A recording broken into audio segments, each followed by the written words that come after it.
आता मे महिना उजाडला होता. मंजी 6वीत आणि यशा 3रीत गेला होता. यावर्षी शांतीच्या जाण्यामुळे आता आमच्या घरी शेवया होत नसत, परंतु आई, आजी आणि माई मिळून शेवया करत. त्यावेळी आम्हा सर्वांनाच उमाकाकू आणि शांतीची फार आठवण यायची. उमाकाकूंच्या नसण्यानं आजी गावातल्या ब्राह्मण बायकांना देखील शेवया करण्यासाठी आमच्या घरी बोलवायचे नाही. या दिवसात लोणची, मुरांबे, पापड, कुरडया, साबुदाण्याचे पापड करायचे असल्यामुळे माईचा मुक्काम आमच्या घरीच असायचा. माझ्या आजीचं एक होतं. ती कौसल्यामाई जे काही वशाड आपल्या घरी शिजवून इथे मला आणि आईला आणून खाऊ घालायची, त्याला माझ्या आजीची हरकत नव्हती, कारण कुणाचं मन मारायची तिची वृत्तीच नव्हती. तरी माईंना आजींनी कधीही आमच्या चुलीवर तसलं काही शिजवू दिलेलं नव्हतं. आमची चूल अजूनही सोवळी होती.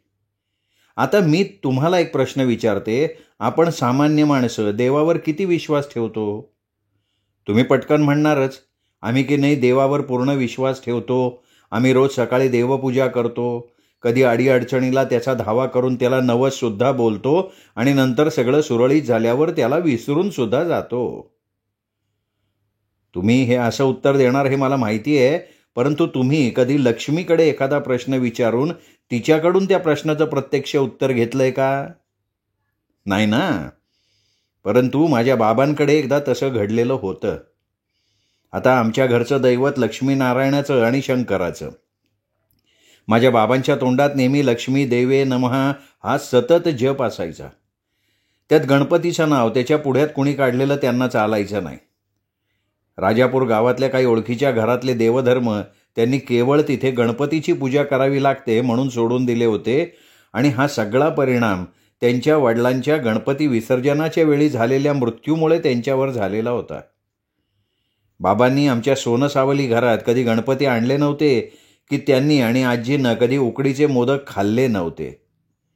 म्हणजे आमच्या घरात ते मोदक कधी केलेच नव्हतेत ना.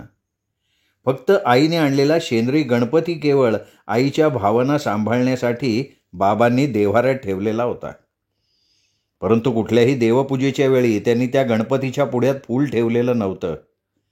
माझी आईच पुढे सरकून एखादं फूल त्या गणपतीच्या पुढे सारायची. माझे ओंकारेश्वर आजोबा मात्र विलक्षण शिवभक्त होते. त्यांच्या तोंडात नेहमी ओम नमः शिवाय हा जप असायचा. माझ्या बाबांच्या तोंडात लक्ष्मीचा. आमच्या घरी की नाही दिवाळीच्या वेळी लक्ष्मीपूजनाच्या दिवशी आमचं सगळं घर कमलपुष्पांनी अगदी भरून जायचं. घरात केलेल्या सगळ्या फराळाचा नैवेद्य पहिल्यांदा लक्ष्मीजवळ ठेवला जायचा. फक्त लक्ष्मीच्या पुढ्यातली सुपारी खाण्याची मला आणि मंजीला परवानगी नव्हती. बाबांच्या या विलक्षण लक्ष्मी भक्तीमुळे खरोखर आमच्या घरावर लक्ष्मी प्रसन्न होती. आमचं घर सगळ्या सुखांनी समृद्ध होतं. बाबांचं म्हणणं होतं, ज्या घरात लक्ष्मीची पूजा अर्चा केली जाते त्या घरातली गृहलक्ष्मी नेहमी प्रसन्न असते. ते घर नेहमी सुखाने आणि समृद्धीने भरलेलं असतं. आता अशा या लक्ष्मी प्रसन्न असलेल्या आमच्या घरात माझ्या ब्राह्मण बाबांना माझं आणि आईचं ते वसाड बकासुरी खाणं अजिबात पटायचं नाही, पण आजी पुढे त्यांचं काही चालायचं सुद्धा नाही. बाबांना एका गोष्टीची सतत भीती वाटायची की आमच्या या अघोरी खाण्याने लक्ष्मीचा कोप तर आमच्या या घरावर होणार नाही ना. त्यात माझ्या मृत्यूयोगाची टांगती तलवार त्यांच्या मानेवर होती. एकदा देवपूजा झाल्यावर त्यांनी लक्ष्मीला म्हटलं की माते, वत्सला प्रभू घराण्यातली मटण मच्छी खाणारी, पण आता माझी सोनी सुद्धा तिच्याबरोबर इथे तुझ्या घरात अभद्र खातीये. जर तुला ते पसंत नसेल तर तू मला तसा दृष्टांत दे, मी त्यांचं ते खाणं बंद करतो. बाबांनी लक्ष्मीकडे माझ्या आणि आईच्या खाण्याबद्दल कौल मागितला. त्यावेळी आमच्या घरात हे कोणाकोणाला माहिती नव्हतं. माझे बाबा लक्ष्मीच्या त्या दृष्टांताची वाट बघत बसले, पण लक्ष्मी काही त्यांना दृष्टांत देईना. बाबा भयंकर अस्वस्थ झाले. त्यांनी एकदा माझ्या आजीला जुईच्या मांडवाखाली बसून आपली शंका तिला सांगितली. तशी आजी उठत म्हणाली, अरे शंभू, हे सांगायला मला तू एवढ्या तातडीने बोलवलंस का? मला वाटलं तुला काही महत्त्वाचं सांगायचं आहे. हे बघ शंभू, तू विनाकारण नसत्या गोष्टीत डोकं पिकवत बसू नको. अरे आता त्यांच्या या अशा खाण्याची सवय सगळ्या घरादाराला झाली आहे. तुझ्या लक्ष्मीला सुद्धा झाली असेल. हां, चल मला चेक कर कामं आहेत. असं म्हणून आजी माझघरात आली. त्यावेळी मी आणि आई माईने आणलेल्या मटणाच्या कढीबरोबर चापून वडे खात आमच्या झोपाईच्या खोलीत पांढऱ्यासह बसलेलो होतो. आता लक्ष्मी तरी माझ्या बाबांचा किती अंत बघणार होती म्हणा, म्हणून ती स्वतः त्यांना कौल द्यायला आली होती. त्या छान रात्री साधारण 1 वाजता माझ्या बाबांना अचानक जाग आली. त्यावेळी आमचं सगळं घर काळोखाची साय पांघरून गुडुप्प झोपलेलं होतं. बाबांना कळे ना आपल्याला कशामुळे अशी अचानक जाग आली आहे. त्यांना एकदम जाणवलं की आपल्या घरात एक अत्यंत मधुर असा परिमल दरवळतोय. बाबा हलके उठून बसले. त्यांना जाणवलं की हा मधुर सुगंध देवघरातून लाटालाटांनी येऊन घरभर पसरतोय. त्यांनी देवघराच्या म्हणजे देवाच्या साठवणीच्या खोलीकडे बघितलं. ती साक्षात लक्ष्मी त्या खोलीतून तरंगत तरंगत बाहेर येत होती. हो, ती प्रत्यक्ष विष्णू भार्या लक्ष्मीच होती. ती स्फटिकापेक्षा शुभ्र आणि हिमखंडासारखी शीतल होती. तिच्या अत्यंत सुंदर धनुष्याकृती भुवयांमधील गोलाकार नारायणी कुंकवाच्या वर्तुळामध्ये नारायणाची छाया स्पष्टपणे दिसत होती. एखाद्या नुकत्याच उमललेल्या यौवनानं देखील लाजून मान खाली घालावी इतकी ती यौवनानं मुसमुसलेली होती. ती जरी अधांतरी चाललेली होती तरी तिच्या पैंजणांचा मंजुळ नाद कानात स्पष्टपणे जाणवत होता. ती सुंदर लक्ष्मी सरळ माझघरात गेली. तिने फळीवरचा पेला घेऊन चुलीजवळच्या मडक्यातलं पाणी अगदी हळुवारपणे प्यायलं आणि नंतर ती तशीच तरंगत तरंगत बाहेर गेली. बाबासुद्धा तिच्या मागोमाग गेले होते. लक्ष्मी त्या यमीच्या भांड्याजवळ आली. तिने वाकून हलकेच त्या भांड्यावरनं हात फिरवला आणि ती मागे फिरली. नंतर बाबांकडे बघून हलकेच काहीतरी पुटपुटली. बाबांनी ते स्पष्टपणे ऐकलं. शंभूनाथ, स्मशानात प्रेत जळत असताना कोणी माझं नामस्मरण केलं तर मी तिथे देखील असते. कोणी काय खातंय याला महत्त्व नाही, तर कोण कसाय याला महत्त्व आहे. जे जे पवित्र आहे तिथे तिथे माझा वास आहे. मी इथे आहे आणि तिथेही आहे. जे मन शुद्ध आहे तिथे मी आणि मीच आहे आणि मला अविश्वास चालत नाही. आणि बाबांनी एकदम चुकलो माते असं म्हणून माफी मागितली. नंतर ती लक्ष्मी आली तशीच तरंगत तरंगत आमच्या देवघरात गेली. आणि इकडे बाबांना धाड करून जाग आली. त्यांना कळे ना हे स्वप्न का सत्य. परंतु लक्ष्मीनं त्यांना दिलेल्या त्या दर्शनानं ते त्या रात्री धाय धाय करून रडले होते. आमचं सगळं घर त्यांच्या रडण्यानं जागं झालं होतं. बाबांनी जेव्हा आजीला ते सगळं सांगितलं तेव्हा आजी त्यांना जवळ घेऊन त्यांच्या डोक्यावरनं हात फिरवत म्हणाली होती, शंभू, मी सकाळीच तुला म्हटलं होतं की तू काय खातोस, तू कुठे राहतोस, तुझी जात काय, हे सगळे प्रश्न गौण आहेत रे. कारण परमेश्वराला दिसतं ना ते फक्त तुझं अंतःकरण. हे बघ, वत्सला काय खाते याला महत्त्व नाही आहे, तर तिने यमीवर जी माया केली ती महत्त्वाची आहे आणि ते लक्ष्मीनी तुला दाखवून दिलंय रे. आणि एवढ्या रात्री बाबांनी उठून देवपूजा केली होती. हे सर्व घडलं त्यावेळी आमचं ते सगळं घर त्या आगळ्या वेगळ्या सुगंधानं सकाळपर्यंत दरवळत राहिलं होतं. त्यानंतर मात्र बाबांचा माझ्या आणि आईच्या खाण्याबद्दलचा किंतु त्यांच्या मनातनं कायमचा निघून गेला. त्यांना वाटलं आपली आई सांगते ते योग्य आहे. आपण ब्राह्मण ताकभात खातो आणि महार मेलेलं ढोर खातो तरी त्या दोघांनाही सारखाच स्वर्ग किंवा नरक मिळतो, हो की नाही. आपल्या वत्सलेवर सोनीवर लक्ष्मी कधी रागावणार नाही, पण माझे बाबा त्यावेळी चुकले होते बरं. आमचे जे जे म्हणून ब्राह्मण देव होते ते सगळे माझ्यावर रागावले होते आणि नंतर माझा घात झालेला होता. आमच्या घरात यावर्षी पुष्कळ वाईट घटना घडल्या होत्या. त्या सगळ्या घटनात त्यातल्या त्यात बाबांना हा लक्ष्मीचा दृष्टांत झाला ही एकच चांगली गोष्ट घडली होती. आमच्या घराला आंब्याच्या मुरंब्याचा लोणच्याचा वास लागलेला असताना आणखीन एक घटना घडली होती. एप्रिल मे महिन्याच्या ह्या दिवसात आम्हा मुलांची खायची फार चंगळ असायची. माझी आई, आजी आणि माई पापड लाटताना अगदी दमून जायच्या आणि आम्ही पोरं पापडाच्या लाठ्या खाण्यात दंगा असायचो. आता आमच्या घरी अशी सर्व साठवणीच्या वस्तू करायची गडबड सुरू झाली होती. आणि त्या दिवशी मी नेहमीप्रमाणे आजीच्या कुशीत झोपून मारुती ओढ्यावर फिरत होते. आमची कौसल्यामाई आणि दादूबाबा काल संध्याकाळीच आपल्या घरी गेले होते. आणि अगदी पहाटे पहाटे मला कोणाच्या तरी हुंदके देऊन रडण्याच्या आवाजानं जाग आली. तर बिछाण्यात मंजी, येशा, आजी, पांढऱ्या, हिरव्या कुणीच नव्हतं. तसं मी एकदम उठले, आईच्या खोलीत गेले तर आई बाबांच्या कुशीत शिरून धो धो रडत होती आणि मंजी, येशा घाबरून आजीच्या जवळ उभे होते तर पांढऱ्या आईकडे बघत बसला होता. त्याही परिस्थितीत आमचा चुलबोक्या आईच्या कुशीत बसला होता. मी तिथे गेल्यावर येशाला आणि मंजीला खुणेनी काय झालं म्हणून विचारलं तर मंजीनी माहिती नाही अशा अर्थानं आपले खांदे उडवले होते. मी बाबांकडे बघितलं तर ते आईला थोपटत म्हणत होते, वत्सले अगं शांत हो, अगं तुला कसलं स्वप्न पडलं ते तरी सांग. पण माझी आई आपली रडतच होती. तशी आजी वैतागली आणि पुढे सरकून बाबांना तिने आईजवळून उठण्याची खूण केली. बाबा उठले आणि आजी आईजवळ बसत असताना तिचं लक्ष चूलबोक्याकडे गेलं. तसं तिने आणखीन वैतागून त्याला उचलून माझ्याजवळ दिलं आणि पुटपुटली, या मेलेल्या 5 मिनिटं एकटं बसता येत नाही, येऊन जाऊन हा हिच्या मागे. आणि आजी आईजवळ बसत म्हणाली, वत्सले आता तुझं रडणं बंद करून काय घडलंय ते आम्हाला सांग. अगं बघ, तुझ्या या रडण्यानं पोरं पार घाबरली आहेत, सांग बरं. आईनी रडत पडत नाक पुसत तिला पडलेलं स्वप्न सांगितलं. आईनी स्वप्नात आपल्या मंदाताईंना पाहिलं होतं. आई दारात उभी राहून त्यांना बघत होती. मंदाताई त्या कृष्णकमळाच्या फाटकातून आत आल्या. त्यांच्या अंगावर शाल होती, कपाळावर कुंकू होतं, सगळे सौभाग्याचे अलंकार त्यांनी घातलेले होते. त्यांनी आल्या आल्या माझ्या आईला घट्ट मिठीत घेतलं आणि त्या रडत रडत म्हणाल्या, अगं वत्सले बाळे, कशी आहेस ग तू? पोरी मला क्षमा कर ग, मी पांगळीहून पडले होते, पण तुझ्या आठवणीनं क्षणाक्षणाला मरून जगत होते मी.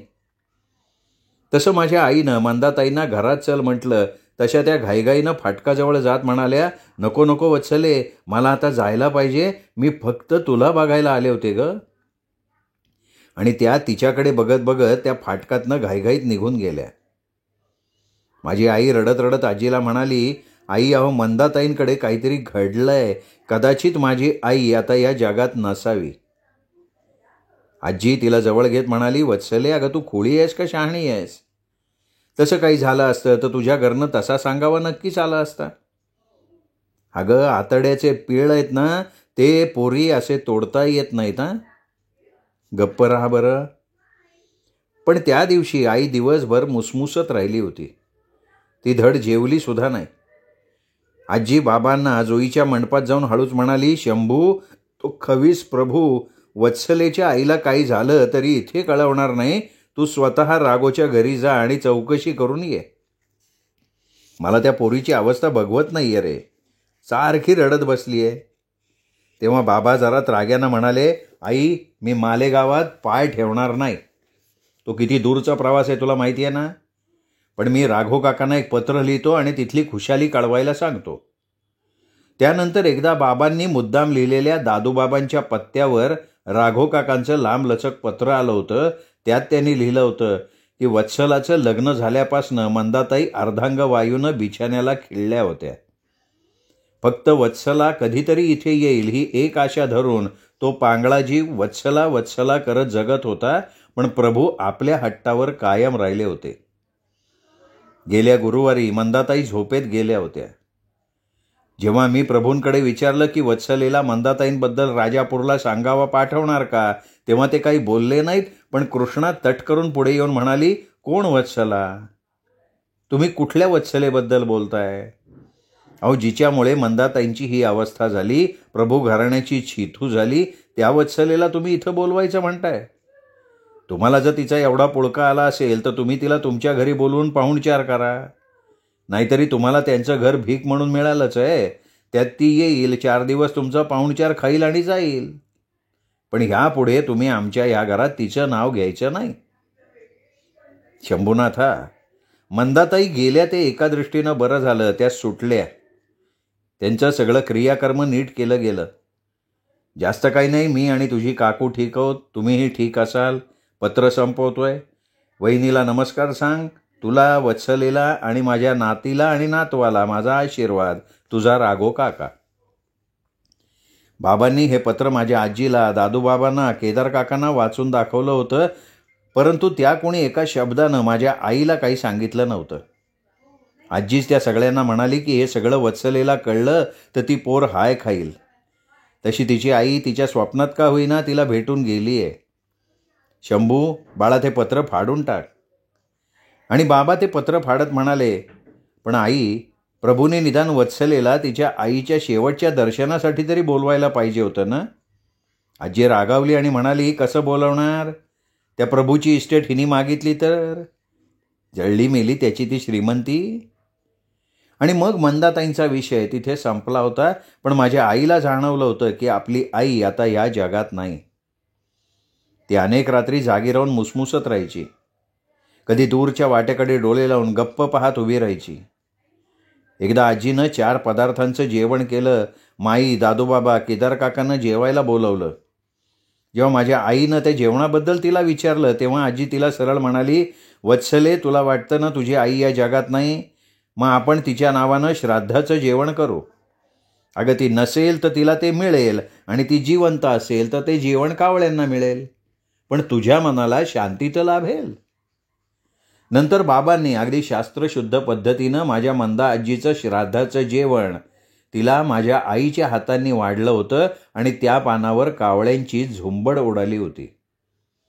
माझी आई रडत म्हणाली की ताई, मी फार सुखी आहे, तू निवांतपणे जा. पुढे अनेक वेळा त्या न पाहिलेल्या प्रभू आजीचा भास आम्हा सगळ्यांना होत राहिला होता. पुढे कधीतरी तो वास बकुळ फुलांच्या सुगंधासारखा विरून गेला होता. पण माझ्या आईला कुणीही न सांगता सुद्धा आपली ताई गेली आहे हे कळलेलं होतं.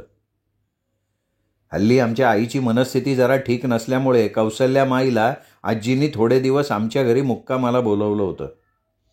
आमच्या घरी गेल्या वर्षी शांती गेली म्हणून आणि ह्या वर्षी मंदा आजीमुळे दिवाळी साजरी झाली नव्हती. आता दिवाळीच्या दिवशी माझा वाढदिवस असल्यामुळे दिवाळी नाही तर माझा वाढदिवस नाही हे समीकरण ठरलेलं असायचं. पण आजी आणि आई माझा वाढदिवस लक्षात ठेवून त्या दिवशी दिवाळीसाठी नाही पण माझ्यासाठी काही गोडधोड शिजवायच्या. माई मला दुसऱ्या दिवशी माझ्या आवडीचं काही शिजवून खायला घालायची. आता आमचा येशा जरा मोठा होऊन छान श्लोक पठण करायला शिकला होता. अर्थात त्याला सगळं ते बाबांनी शिकवलं होतं म्हणा. आमच्या येशाला एक सवय होती. तो आमची देवपूजा आटोपली, न्याहारी झाली की शाळेत जाण्याअगोदर आजीनी दिलेली गोड दह्याची वाटी घेऊन अहिल्याच्या शिळेवर बसून ती चाखत माखत खाताना मोठमोठ्यांदा श्लोक म्हणायचा. त्याचं मोठं कौतुक आमच्या माईला वाटायचं. एकदा आमचा येशा कोकलत होता, मना पाप संकल्प सोडून द्यावा, मना सत्य संकल्प जीवी धरावा, मना कल्पना ते नको विषयाची, विकारे धडे हो जनी सर्वचीची. आणि हा मनाचा श्लोक येशा कोकलत असताना कौसल्यामाई गुळाचा खडा घेऊन लगबगीनं येशाजवळ येऊन त्याला कुरवाळून त्याच्या हातावर तो गुळाचा खडा ठेवत म्हणाली, माया तुकारामा, मना आत्य तू काय म्हणला तो समजा सांग बरं. आमचा बावळटी येशा एकदम फुगारून गेला. तो दह्याची वाटी माईच्या हातात देत गुळाचा खडा तोंडात टाकत एकदम ऐटीत उभा राहिला. आणि हे सगळं दारात उभं राहून बघणाऱ्या माझ्याकडे आणि मंजीकडे बघून ऐटीत माईला म्हणाला, अगं माई, हा साधा मनाचा श्लोक आहे. या श्लोकाचा अर्थ आहे की हे मना, तू पापी संकल्प सोडून दे. नेहमी फक्त सत्यावर आधारित निर्णयाची कास धर, कारण केवळ भौतिक बाबींचा विचार करत राहिल्यानं इच्छा अपेक्षांमध्ये सतत वाढ होत राहते आणि नंतर मन गोंधळून जातं. आणि अशा गोंधळलेल्या मनाच्या क्रियांवर लोकांची टीका होणार नाही तर काय होणार. म्हणून हे मना, तू पापी संकल्प सोडून दे.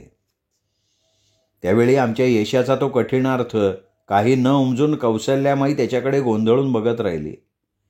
मी मंजीला ढकललं. हसत हसत पुढे येऊन माईला म्हणाले, अगं माई, या बावळटाला काय विचारतीयेस? तू मला विचार. अगं माई, आपल्या मनानं कसं असावं, कसं राहावं एवढंच या श्लोकात सांगितलंय. तसं माई डोकं हलवत म्हणाली, म्हणजे सोनी, आपल्या मनान कवा पण खरा असावा असाच सांगितलं आहे ना. मी डोकं हलवत म्हणाले, शाब्बास माई, असंच मनाच्या श्लोकात सांगितलंय. आता हा श्लोक नीट ऐक. सदा देव काजी झिजे देह ज्याचा, सदा राम नामे वदे नित्य वाचा, स्वधर्माची चाले सदा उत्तमाचा, जगी धन्य तो दास सर्वोत्तमाचा. या श्लोकाचा अर्थ असा आहे माई की माणसानं काया वाचा आणि मनानं भक्तीत लीन झालेल्या आणि असं असूनही आपला स्वभाव ओळखून आपली प्रापंचिक कर्तव्य ओळखून नेटकेपणानं करणारा भक्त भगवंताला प्रिय आहे. कळलं ना माई? जा आता माझ्यासाठी मोठा गुळाचा खाडा आणि मिळाला तर एखादा लाडू घेऊन ये. तशी आमची हुशार माई माझी गुळाचा खडा आणि लाडू मिळवण्याची युक्ती जाणून होती तरीसुद्धा भाबडेपणानं मला म्हणाली, सोने मना तू काय म्हणाली त्यो काय पण कळला नाही, मना फक्त येशा म्हणला त्योच कळला. आता मना काय तुझा म्हणणं कळला नाही तेव्हा म्या कशा पाय तुला गोडाचा खडा आणि लाडू आणू. ते ऐकून म्हणजे खो खो हसत सुटली. मी माईला रागानं म्हणाले, माई तुला फक्त ना त्या बावळट येशाचं कौतुक आहे, माझं कधी तू कौतुकच करत नाहीस. जा मी तुझ्याशी बोलत नाही कट्टी फू. कौसल्यामाई बरं आहे कट्टी फू तर कट्टी फू असं म्हणत आत निघून गेली.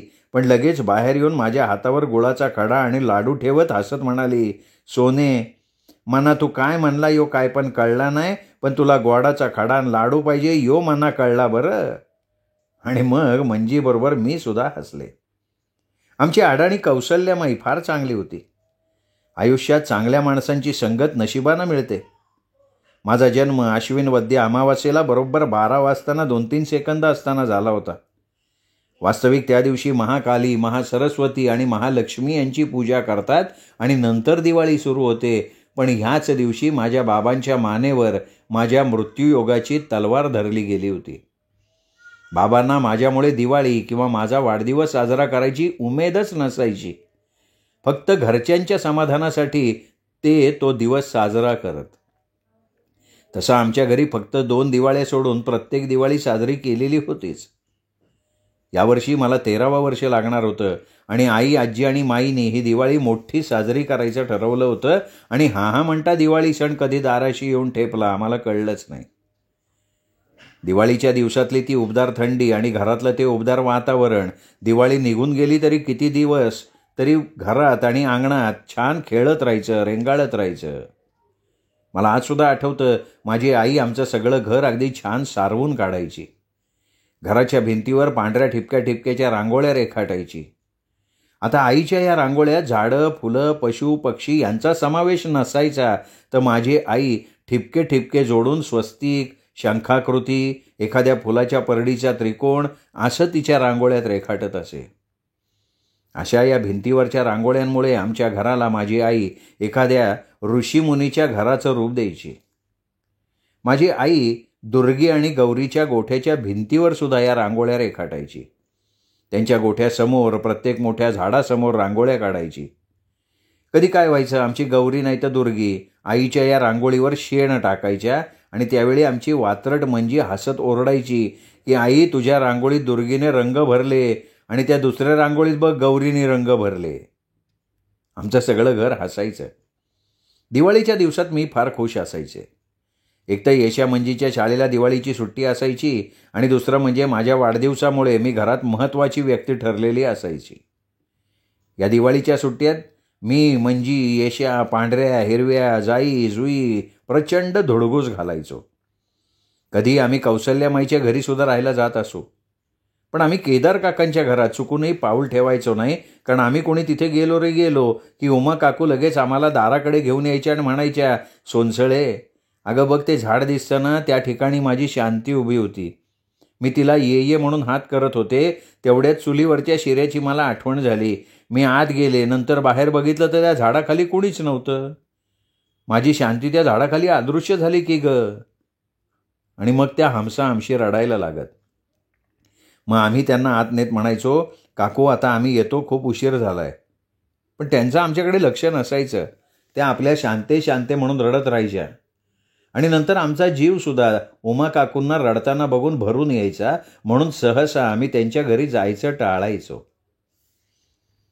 आमच्या घरचं आईचं दिवाळीचं सारवण आटोपलं की दिवाळीच्या फराळाची तयारी सुरू व्हायची.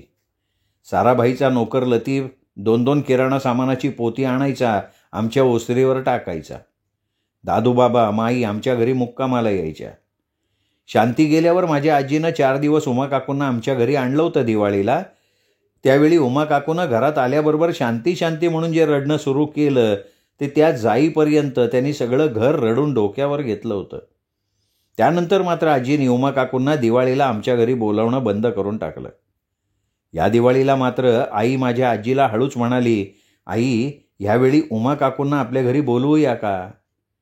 माझी आजी वैतागली आणि म्हणाली, हे बघ वत्सले, तिला इथे बोलवायला माझी काही हरकत नाही, पण हा वर्षातून एकदाच येणारा दिवाळी सण आणि माझ्या सोनीचा वाढदिवस, हे काही शांतीचं श्राद्ध नाही आहे. इथे ती आली की नंतर दिवसभर शांतीच्या नावानं रडत बसेल. तुला ते चालेल, पण मला माझ्या भरलेल्या घरात असं कोणाचं रडणं चालणार नाही. आणि माझी आई गप्प झालेली होती. माझी आई आणि माई सगळ्यात आधी सगळं धान्य घेऊन त्या मिश्र धान्याची गुळभाजणी करायच्या आणि नंतर त्या पिठाची कडबोळी, कणिक भिजवून गोड कापण्या म्हणजे सुकं खोबरं, तीळ, खसखस, वेलची, बेदाणे आणि थोडा रवा भाजून गुळाच्या करंजीचं सारण माई तयार करायची. तेव्हा ते सारण कणकेच्या मोठ्या करंजीच्या पोटात जाण्या अगोदर ते माझ्या मंजीच्या आणि यशाच्या पोटात जायचं. नंतर खुडखुडणाऱ्या करंजीनं पराती भरून जायच्या.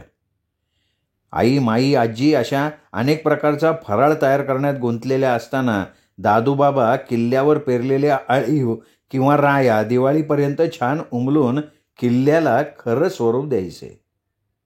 ह्यावेळी मी मंजी दुपारी जुईच्या मांडवासमोर अंगणात सागरगोटे, टिपरी पाणी, बिट्ट्या काचांचा खेळ खेळण्यात अगदी रंगून गेलेलो असायचो. खेळता खेळता माईनं दिलेलं काहीतरी तोंडात टाकून परत खेळात रंगून जायचो. आमच्या जाईजुई या फराळ करण्याच्या वेळी कुठे बाहेर जायच्या नाहीत. त्या आजी, आई आणि माईच्या सोबत राहून काही ना काही खात राहायच्या. नंतर बाबा मोठ्या काड्या आणि रंगीत कागदाचा आकाशकंदील करून तो उंचच्या उंच टांगून ठेवायचे. त्या आकाशकंदिलाला पाहून मला त्यावेळी वाटायचं की रात्री एखादी आकाशातली चुकून खाली पडणारी चांदणी आमच्या या घरावर तरंगतीये. आणि वाटायचं आपण सुद्धा कधीतरी आपल्या घरावर असेच तरंगत राहणार आहोत. त्यावेळी दूरच्या वाटसरूला आपल्या घराची वाट दाखवणारा तो लुकलुकणारा आकाशकंदील मला नंतर फार उदास करून टाकायचा. या दिवाळीच्या दिवसात आमच्या फुलाच्या गंधांनी सुवासिक असलेल्या घराला गोड तिखट फराळाचा, फुलाचा, उदबत्तीचा आणि आजीच्या दृष्टीच्या मिरच्यांचा वास चिकटलेला असायचा. श्रोते हो, तुम्ही ऐकत होतात आयडा बॅरेटो लिखित सोनसळी ही कादंबरी. या कादंबरीचा आजचा भाग इथेच संपला. पुढचा भाग ऐकण्यासाठी उद्या भेटूयात दीपक रेगे कथाकथन चॅनलवर. तोपर्यंत नमस्कार श्रोते हो.